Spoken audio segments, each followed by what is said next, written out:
प्रिय विद्यार्थियों, मैं डॉक्टर उमेश कुमार वाजपेयी आपका आज की सामाजिक विज्ञान की कक्षा में स्वागत करता हूं। बच्चों, आज हम लोग सामाजिक विज्ञान विषय के उपविषय इतिहास के प्रथम अध्याय फ्रांसीसी क्रांति के प्रथम भाग का अध्ययन करेंगे।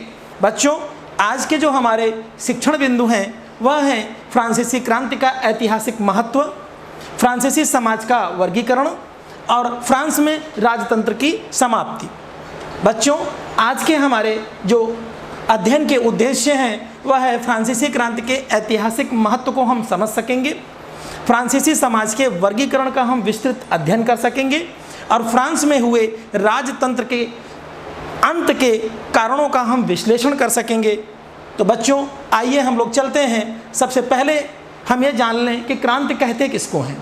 बच्चों, जब सरकारें या राजशाही जनता के ऊपर अमानवीय या अप्राकृतिक तरीके से शासन करने लगें तो बहुसंख्यक जनता द्वारा उनके विरोध स्वरूप, किसके, सरकार के विरोध स्वरूप जो विरोध किया जाता है, आंदोलन किया जाता है, उसे क्रांति कहते हैं। अर्थात बहुसंख्यक जनता द्वारा एक विशेष बड़े भूभाग में, पूरे देश में, राष्ट्रीय स्तर पर जब अमानवीय और अप्राकृतिक कार्यों का विरोध होने लगे तो ऐसे कार्य को हम क्रांति कहते हैं। अब एक प्रश्न उठता है, क्या हर आंदोलन क्या क्रांति होता है? बिल्कुल नहीं, सभी आंदोलन क्रांति नहीं होते। सबसे बड़ी चीज़ है बहुसंख्यक जनता उसमें शामिल हो। बच्चों, क्रांतियों के स्वरूप भिन्न भिन्न हो सकते हैं, अर्थात रक्तहीन क्रांति या रक्तयुक्त क्रांति। अब आप ये पूछेंगे कि रक्तहीन और रक्तयुक्त क्रांति क्या होती है? बिल्कुल सही है, रक्तहीन क्रांति वह क्रांति होती है जिसमें रक्त ना बहे, अर्थात खून खराबा, हिंसा ना हो। और रक्त युक्त क्रांति वह होती है जिसमें खून खराबा हो, काफ़ी लोग मृत्यु को प्राप्त करें, रक्त बहे। तो फ्रांस की क्रांति जो है वो रक्त युक्त क्रांति थी। अब आपके मन में प्रश्न होगा कि रक्तहीन क्रांति कहाँ हुई? बिल्कुल सही है, सन 1688 में ब्रिटेन में जो क्रांति हुई थी उसे ब्रिटेन की रक्तहीन क्रांति कहा जाता है। अर्थात वहाँ सत्ता को बदलने के लिए किसी भी प्रकार का खून खराबा नहीं करना पड़ा था। बच्चों, फ्रांस की क्रांति के द्वारा संपूर्ण विश्व को समानता, स्वतंत्रता एवं बंधुत्व जैसे लोकतांत्रिक आदर्श एवं मानवीय मूल्य प्रदान किए गए, जिन्होंने नवीन युग का सूत्रपात किया। मतलब क्या अभी तक हमें ये प्राप्त नहीं थे? बिल्कुल प्राप्त नहीं थे। फ्रांस की क्रांति से ही स्वतंत्रता, समानता और बंधुत्व जैसे जो आदर्श हैं ये संपूर्ण विश्व में आज जो है प्रेरणा का केंद्र हैं, ये यहीं से हमें मिले, इसलिए नवीन युग का सूत्रपात हुआ। स्वतंत्रता, समानता एवं बंधुत्व का अर्थ क्या है? बच्चों, सबसे पहले लेते हैं स्वतंत्रता। स्वतंत्रता का अर्थ क्या है? कि हमारे ऊपर कोई दबाव न हो, ऐसा कदापि नहीं है। बंधनों से रहित स्वतंत्रता वो स्वच्छंदता कहलाती है। अर्थात स्वतंत्रता वही है जिस पर कुछ बंधन हो। बच्चों, जैसे आपसे कह दिया जाए कि हम या आप अपना हाथ ऐसे करके घुमाने लगें और सामने कोई व्यक्ति खड़ा है लेकिन उसके वो टकरा जाए, इसका तात्पर्य है ये आपकी स्वतंत्रता नहीं है।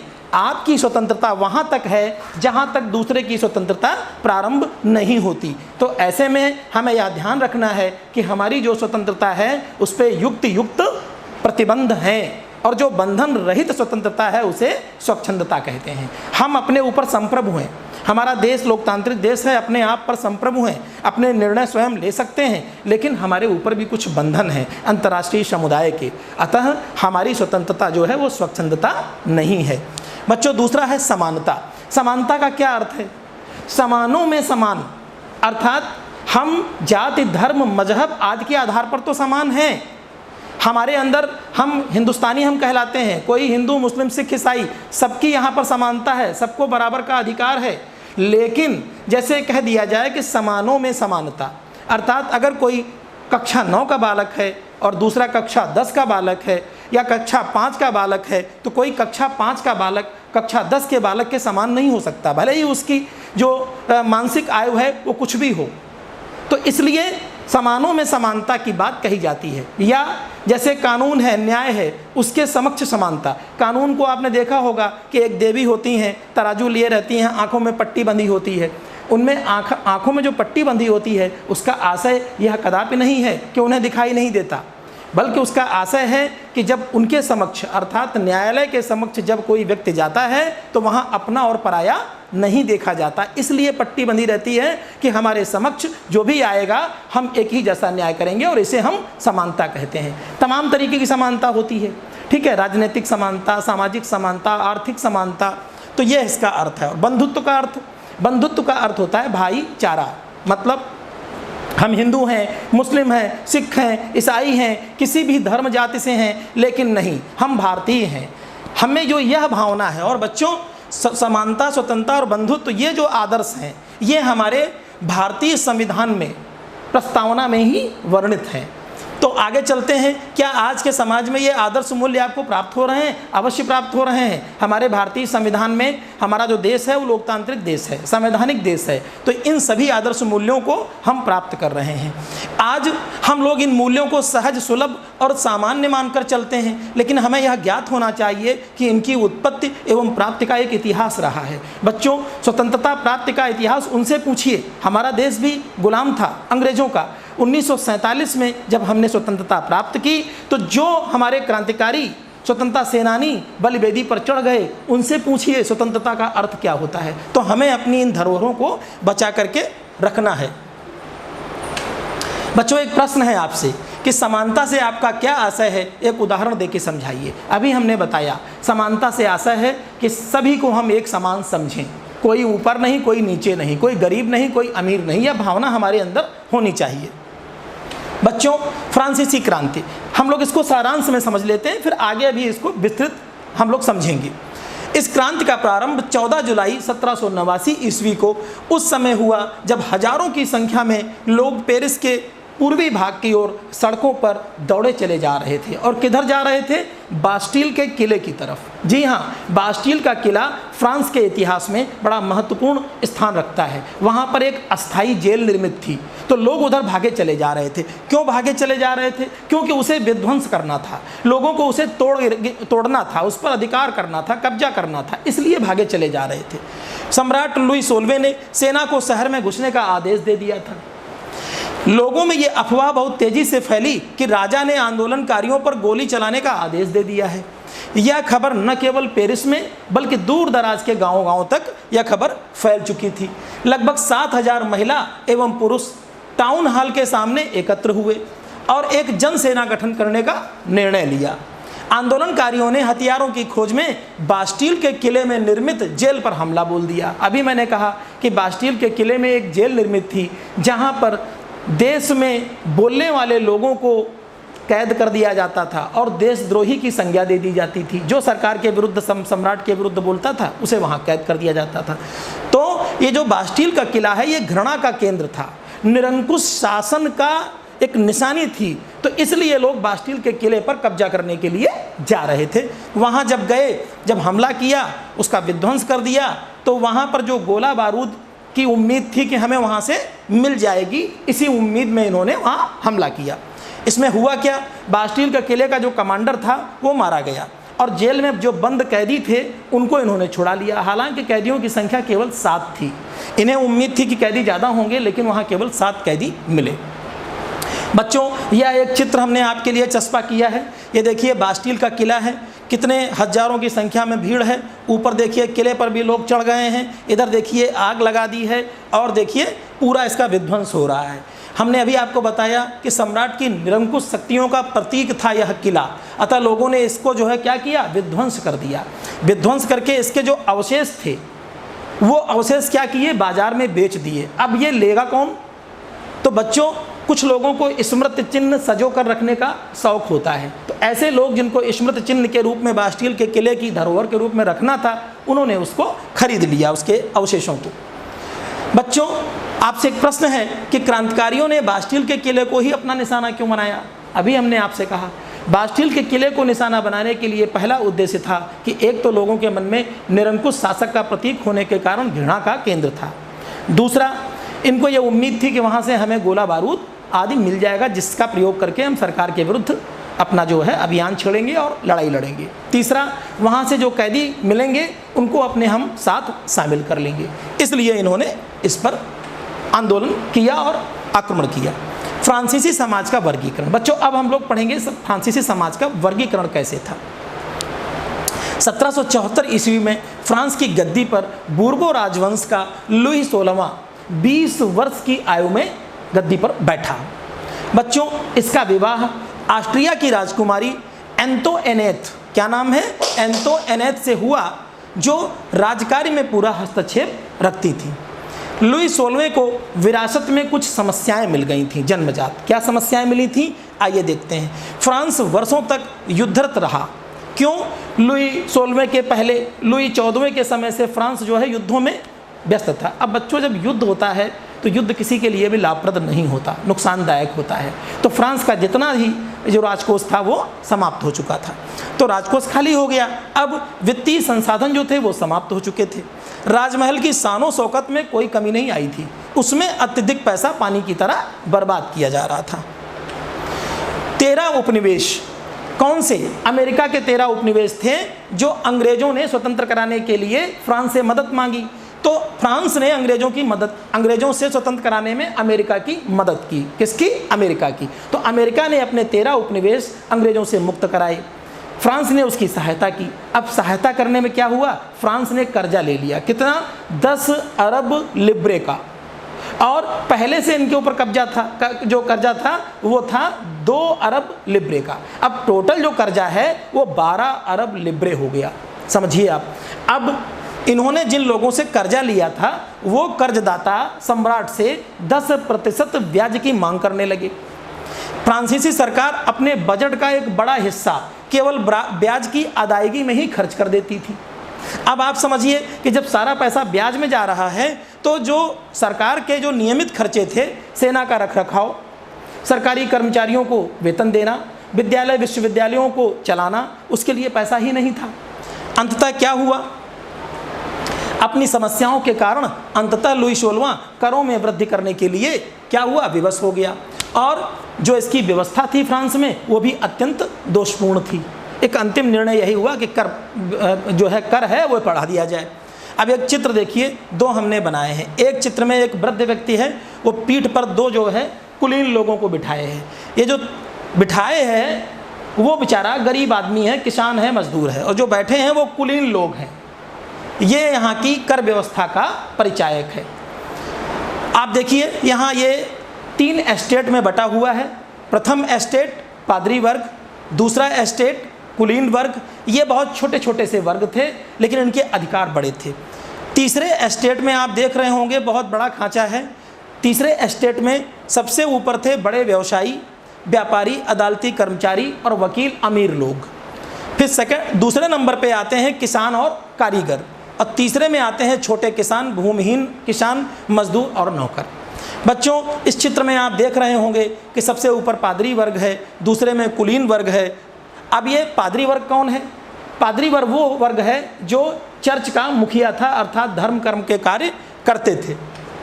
बच्चों, 3 वर्गों में विभाजित फ्रांसीसी समाज मध्यकालीन सामंती व्यवस्था का द्योतक था। ये सामंती व्यवस्था क्या होती है? सामंती व्यवस्था वह व्यवस्था है जिसमें जन सामान्य को बिल्कुल भी अधिकार न दिए जाएं, उनसे बेगार कराई जाए और उन्हें प्राणी भी न समझा जाए, तो इसे कहते हैं सामंती व्यवस्था। पूरी आबादी में लगभग 90% किसान थे, परंतु ये जमीन के मालिक नहीं थे, क्योंकि 60% जो भूमि के मालिक थे वो कुलीन वर्ग के लोग, पादरी वर्ग और तृतीय स्टेट के अमीर लोग थे। आप समझिए, प्रथम 2 वर्ग पादरी एवं कुलीन को जन्मजात अधिकार भी कुछ प्राप्त थे, जिनमें सबसे प्रमुख अधिकार क्या था? करों की अदायगी न करना, करों से मुक्ति। ऐसे में करों की वसूली केवल तृतीय स्टेट से, जो 90% थे गरीब लोग, वो करते थे। आप समझिए कितना बड़ा अन्याय कि जो 90% गरीब थे वो कर की अदायगी करते थे, और जो 10% उच्च और कुलीन पादरी लोग थे वो कर की अदायगी नहीं करते थे। बच्चों, क्या आप फ्रांस की कर प्रणाली को उचित मानते हैं? यदि नहीं तो क्यों? हम भी नहीं मानते और आप भी नहीं मानेंगे। क्यों? कर प्रणाली ऐसी होनी चाहिए जिसका भार सब पर एक समान हो, या नहीं कि किसी पर अत्यधिक ज़्यादा और किसी पर बिल्कुल नहीं। तो इसलिए दोषपूर्ण कर प्रणाली थी फ्रांस की, इसीलिए क्रांति हुई। कुलीन वर्ग को प्राप्त विशेषाधिकार, सभी प्रकार के करों से मुक्ति पहला था। दूसरा, किसानों से सामंती कर वसूल करने की आज़ादी। ये किसानों से एक सामंती कर भी लेते थे, जिसे एक तरीके से कहते हैं दादागिरी का कर, एक वसूली उसे कहते हैं। किसानों के स्वामी बनकर खेतों एवं घरों में बलपूर्वक के कार्य कराते थे, बेगार कराते थे, सैन्य सेवाएं लेते थे मुफ्त में, और सड़क निर्माण जैसे कार्यों में बलपूर्वक कार्य कराते थे। पादरी वर्ग द्वारा भी किसानों से टाइद, ध्यान रखना, टाइद नाम का धार्मिक कर वसूल किया जाता था। यह कृषि उपज का 10वां भाग होता था। इसके बाद भी तृतीय वर्ग के लोग सरकार को एक टाइल नाम का कर भी देते थे, जो प्रत्यक्ष कर होता था। वहाँ टाइद है वो धार्मिक कर है, और ये टाइल है ये प्रत्यक्ष कर है। अब इसके अलावा जो वस्तुएं थीं, जैसे रोज़मर्रा की खाने पीने वाली, नमक है, तंबाकू है, इन पर जो है अतिरिक्त कर लगते थे, जिसे अप्रत्यक्ष कर कहते हैं। बच्चों, प्रत्यक्ष कर वह होता है जो हमें दिखता है, और अप्रत्यक्ष कर वह होता है जो हमें नहीं दिखता। इस कर व्यवस्था को देखकर ऐसा प्रतीत होता है कि फ्रांस की संपूर्ण वित्तीय व्यवस्था करों के माध्यम से ही चलती थी। बच्चों, महत्वपूर्ण शब्दावली है जो हमने यहाँ स्पष्ट की है। एस्टेट, एस्टेट से तात्पर्य है फ्रांस के सामाजिक वर्गीकरण में कुछ विशेषाधिकारों से युक्त कुलीन एवं संपन्न लोगों की सामाजिक अभिव्यक्ति की एक श्रेणी। पादरी वर्ग, चर्च द्वारा धार्मिक कार्यों में लगाए गए लोगों का एक समूह। लिब्रे, फ्रांस की एक मुद्रा जिसे 1794 में समाप्त कर दिया गया। टाइद एक धार्मिक कर था जो कृषि उपज का 10वां भाग होता था। टाइल एक प्रत्यक्ष कर था। बच्चों, अब एक प्रश्न है आपसे, आप द्वारा चुकाए जाने वाले प्रत्यक्ष अथवा अप्रत्यक्ष करों की सूची आपको बनानी है। चलिए हम आपसे पूछते हैं, जैसे प्रत्यक्ष कर हम लोग आयकर देते हैं, हमें पता है कि हमारी आय से इतना पैसा कट गया, तो ये प्रत्यक्ष कर है। अप्रत्यक्ष कर जो हमें दिखाई नहीं देता, जैसे वस्तुओं पर हम मूल्य देते हैं, 10 रुपए की वस्तु लाए, अब उसमें कितना अप्रत्यक्ष कर छिपा हुआ है हमें दिखाई नहीं देता, तो इसलिए जो हमारा उत्पाद कर है वो एक अप्रत्यक्ष कर है। बच्चों, जीने हेतु संघर्ष, अब हम लोग इसको पढ़ेंगे। फ्रांस की जनसंख्या में सन 1715 से 1789 के मध्य लगभग जनसंख्या में 50 लाख लोगों की वृद्धि हुई, जनसंख्या की वृद्धि हुई, और जनसंख्या वृद्धि अच्छा नहीं होता। अनाज की खपत में वृद्धि होने लगी। जब जनसंख्या बढ़ेगी बच्चों तो समस्याएं बढ़ेंगी। जैसे ही जनसंख्या बढ़ी तो क्या हुआ, खाद्य पदार्थ की मांग बढ़ी, ज़्यादा लोग होंगे ज़्यादा खाएंगे। अब फ्रांस में क्या था, फ्रांस का जो मुख्य खाद्य पदार्थ था वो क्या था, पाव रोटी, तो उसकी एकदम से कमी होने लगी, उसके भाव बढ़ने लगे। कारखानों में कार्यरत मजदूरों की जो मजदूरी थी उनमें जो वृद्धि होनी थी वो महंगाई के अनुपात में नहीं हो रही थी। फिर अमीर और धनवान हो रहे थे और गरीब होता जा रहा था। इसमें फिर क्या हुआ, विभिन्न प्राकृतिक आपदाओं के कारण किसान जो वर्ग है वो अत्यधिक परेशान था। जीविका संकट किसे कहते हैं बच्चों, जब स्थिति इतनी भयावह हो जाए कि जीवित रहने हेतु न्यूनतम साधन भी उपलब्ध न हो, तो हम ऐसी स्थिति को कहते हैं जीविका संकट। इस प्रकार के जीविका संकट प्राचीन राजतंत्र में फ्रांस में आम बात थी। बच्चों, जीविका संकट के लिए हमने आपके लिए एक ये चित्र बनाया है, इसके द्वारा हम आपको समझाएंगे कि जीविका संकट में सबसे पहली सीढ़ी क्या होती है, खराब फसल। जब फसल खराब हो जाएगी तो क्या होगा, फसल के खराब होते ही अन्नाभाव उत्पन्न होगा, अन्न का अभाव हो जाएगा। फिर अन्न के अभाव के बाद क्या होगा, जैसे ही अन्न का अभाव होगा तो खाद्य पदार्थों में आपकी कीमतों में वृद्धि हो जाएगी। कीमतों में वृद्धि होते ही क्या होगा, अब गरीब पाव रोटी नहीं खरीद पाएंगे। जब पाव रोटी नहीं खरीद पाएंगे, जब आपको खाने को नहीं मिलेगा, तो एक तो ये होगा कि आपका शरीर कमज़ोर हो जाएगा, एक तो शरीर कमज़ोर हो जाएगा आपका, और दूसरा क्या होगा, खाद्य दंगे भड़कने लगेंगे, आपके खाद्य दंगे भड़कने लगेंगे। अगर जब शरीर कमज़ोर हो जाएगा तो फिर क्या होगा, महामारी फैलेगी, ठीक है ना। महामारी जब फैलेगी तो क्या होगा, लोग अत्यधिक संख्या में मरेंगे, मृत्यु को प्राप्त होंगे। तो ये जो है एक चित्र के माध्यम से आपको हमने बताया कि जीविका संकट कैसे उत्पन्न होता है, ठीक है। नवीन मध्य वर्ग का उदय। बच्चों, नवीन मध्य वर्ग देखिए, 18वीं शताब्दी में एक नवीन समूह का उदय हुआ जिसे मध्य वर्ग कहा गया। ये तृतीय एस्टेट के कुछ शिक्षित, समृद्ध एवं नवीन विचारों से ओतप्रोत लोग थे। इनमें रेशमी ऊनी वस्त्रों के समुद्र पारीय सौदागर थे। उनके निर्माता थे, वकील थे एवं अन्य पेशेवर लोग थे इसमें। अच्छा, इनका मानना था कि प्रत्येक व्यक्ति जन्म से समान उत्पन्न होता है, किसी के कोई भी विशेषाधिकार नहीं होते। इस वर्ग का मानना था सभी की सामाजिक हैसियत उसकी योग्यता से निर्धारित होनी चाहिए, ना कि विशेषाधिकारों से। जॉन लॉक और रूसो जैसे दार्शनिकों ने स्वतंत्रता और समानता पर आधारित समाज की परिकल्पना की।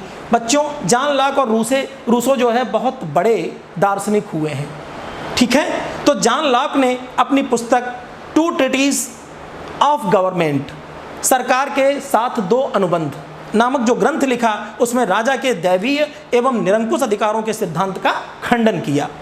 रूसो ने अपनी पुस्तक सामाजिक समझौता, सोशल कॉन्ट्रैक्ट में जनता एवं सरकार के मध्य सामाजिक अनुबंध पर आधारित सरकार की कल्पना की और प्रस्ताव रखा। बच्चों, मॉन्टेस्क्यू बहुत बड़े दार्शनिक हुए हैं। मॉन्टेस्क्यू ने अपना ग्रंथ दिया द स्पिरिट ऑफ लॉज, कानून की आत्मा। इसमें शक्ति पृथक्करण का सिद्धांत दिया। शक्ति पृथक्करण क्या होता है? शक्ति पृथक्करण वह होता है जहां कार्यपालिका, विधायिका और न्यायपालिका, अर्थात सरकार अपनी ताकतों को 3 जगह बांट देती है। तो इसे कहते हैं शक्ति पृथक्करण का सिद्धांत, सत्ता का विभाजन। जब अमेरिका में 13 उपनिवेश ब्रिटेन से मुक्त हुए तो वहां पर इसी शक्ति पृथक्करण पर आधारित सरकार का गठन किया गया था।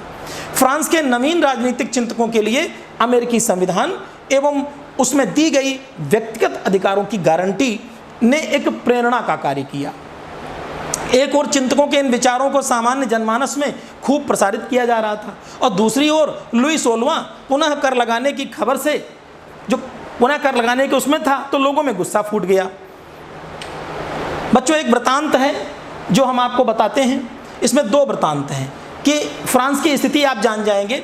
इसमें क्या है, एक व्यक्ति हैं जॉर्ज दांतन, जिन्होंने शिक्षा दीक्षा प्राप्त कर ली, पढ़ाई प्राप्त कर ली। अब वो कह रहे हैं कि मैं कुलीन तो हूँ नहीं जो मुझे नौकरी मिल जाए, सेना में मुझे रखा नहीं जाएगा, न्यायालय की नौकरी मैं पा नहीं सकता, पैसा मेरे पास है नहीं, तो ऐसे में मैं क्या करूँ। तो कह रहे हैं कि व्यवस्था ने हमें पढ़ा लिखा तो दिया, लेकिन हमारी प्रतिभा के इस्तेमाल के अवसर उपलब्ध नहीं हो पाए।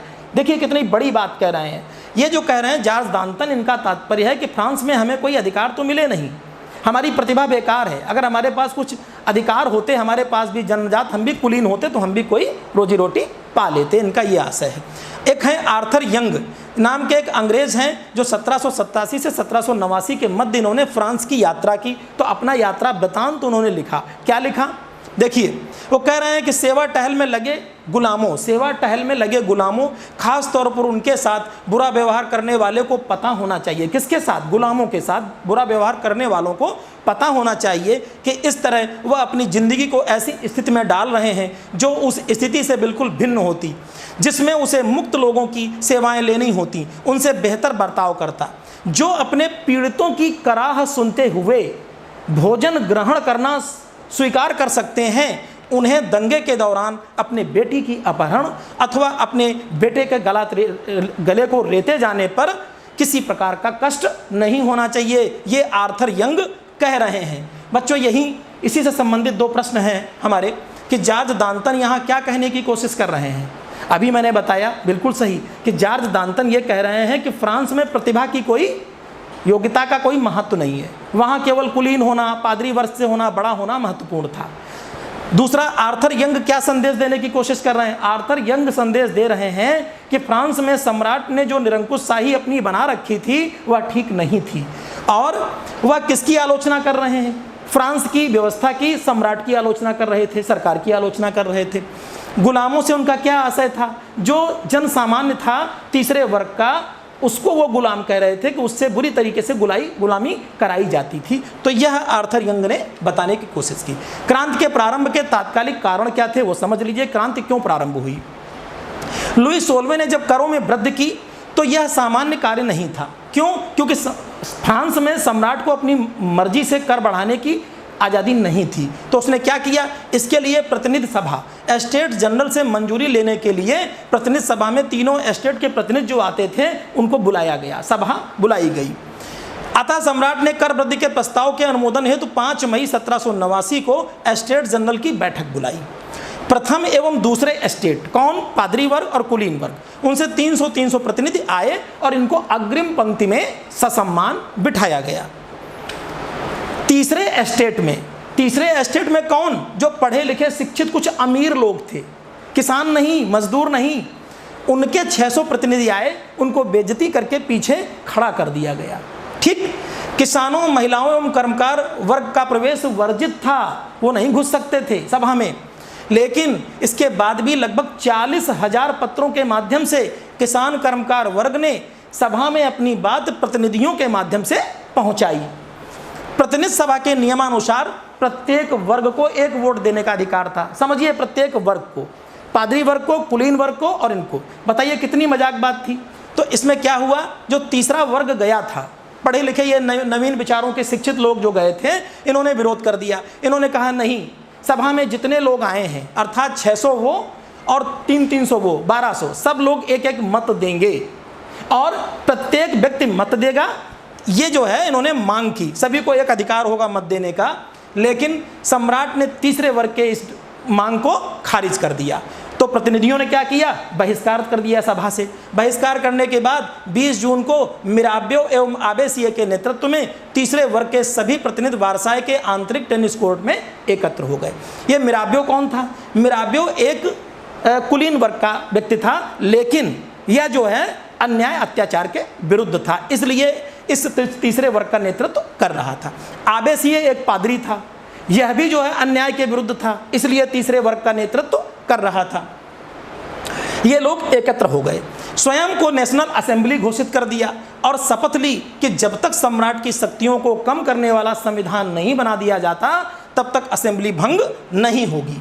यह देखिए एक चित्र है बच्चों, जिसमें मिराब्यो जो है और आबेसियों को दिखाया गया है, जो देखिए बड़ी प्रसन्नता के साथ ये असेंबली को बना करके और सबको उत्साहित कर रहे हैं। ठीक है, आगे देखते हैं। एक और नेशनल असेंबली फ्रांस का संविधान बनाने में जुटी थी, तो दूसरी ओर संपूर्ण फ्रांस आंदोलनरत था। उस वर्ष फ्रांस में अत्यधिक ठंडी के कारण फसल बर्बाद हो चुकी थी। पाव रोटी की कीमतें आसमान छू रही थीं। बेकरी जो मालिक थे, पाव रोटी विक्रेता, वो जमाखोरी में लगे थे और बेकरी की दुकानों पर घंटों लाइन लगी रहती थी। बेचारी महिलाएं जो है वो लाइन लगा करके लेती थी। अब क्या हुआ, जब महिलाएं परेशान हो गईं, क्रुद्ध हुईं, तो उन्होंने क्या किया, धावा बोल दिया दुकान के ऊपर और बेकरी मालिकों को लूटने लगी। ऐसे करके शुरुआत हुई। गांव-गांव अफवाह फैल गई कि जागीरों के मालिकों ने किराए के लुटेरों को खड़ी फसल को बर्बाद करने के लिए भेजा है और करों की जबरन वसूली करवा रहे हैं। अब हुआ क्या, किसानों ने आक्रांत होकर ग्रामीण किलों को ध्वस्त कर दिया, भंडार गृहों को लूट लिया, लगान संबंधी दस्तावेजों को जला दिया। हिंसा के इस दौर में कुलीन अपनी जागीरों को छोड़कर अन्य देशों को पलायन करने लगे। अंततः सम्राट को झुकना पड़ा और नेशनल असेंबली को मान्यता देनी पड़ी। 4 अगस्त 1789 की रात्रि में असेंबली ने करों, कर्तव्यों एवं बंधनों वाली सामंती व्यवस्था के उन्मूलन का आदेश पारित कर दिया। पादरी वर्गों के विशेषाधिकारों को भी छीन लिया गया। चर्च के स्वामित्व में जो भूमि थी, उसको सरकार ने, असेंबली ने अपने कब्जे में कर लिया। धार्मिक कर जो था टाइद, उसे समाप्त कर दिया गया। इन कार्यों से लगभग 20 अरब लिब्रे की संपत्ति सरकार के हाथ में आ गई। अभी तक फ्रांस में चले आ रहे निरंकुश राजतंत्र का अंत हुआ और संवैधानिक राजतंत्र का उदय हुआ। बच्चों, एक प्रश्न है कि फ्रांस की क्रांति के लिए आप मुख्य रूप से किस कारण को उत्तरदायी मानेंगे? तो सबसे पहली बात तो कि जो करों में वृद्धि हुई वह अत्यधिक उत्तरदायी कारण है। सरकार की जो निरंकुशता थी वह भी उत्तरदायी कारण है और समान सबको अधिकार नहीं प्राप्त थे, यह भी एक उत्तरदायी कारण है। आज का बच्चों गृह कार्य हमारा आपके लिए है कि फ्रांस की क्रांति का ऐतिहासिक महत्व क्या है, आपको बताना है। फ्रांसीसी समाज की वर्ग व्यवस्था एवं अपने देश की वर्ग व्यवस्था में आपको तुलना करनी है। समानता, स्वतंत्रता और बंधुत्व पर अपने विचारों को आपको अच्छे से लिखना है। फ्रांस में निरंकुश राजतंत्र का अंत किस प्रकार हुआ, इसका विस्तृत वर्णन आपको करना है। बच्चों, हमारे द्वारा पढ़ाया गया आज का अध्याय, अगर इससे संबंधित आप किसी भी प्रकार की जानकारी लेना चाहते हैं तो दीक्षा ऐप पर जाकर के प्राप्त कर सकते हैं और उत्तर प्रदेश माध्यमिक शिक्षा विभाग के YouTube लिंक पर भी जाके आप पढ़ सकते हैं। बच्चों, आज हमें उम्मीद है कि आपने आज के इस प्रथम भाग में बहुत अच्छे से सीखा होगा और इसी के साथ मैं डॉक्टर उमेश कुमार वाजपेयी आपसे धन्यवाद देते हुए विदा लेता हूँ। धन्यवाद।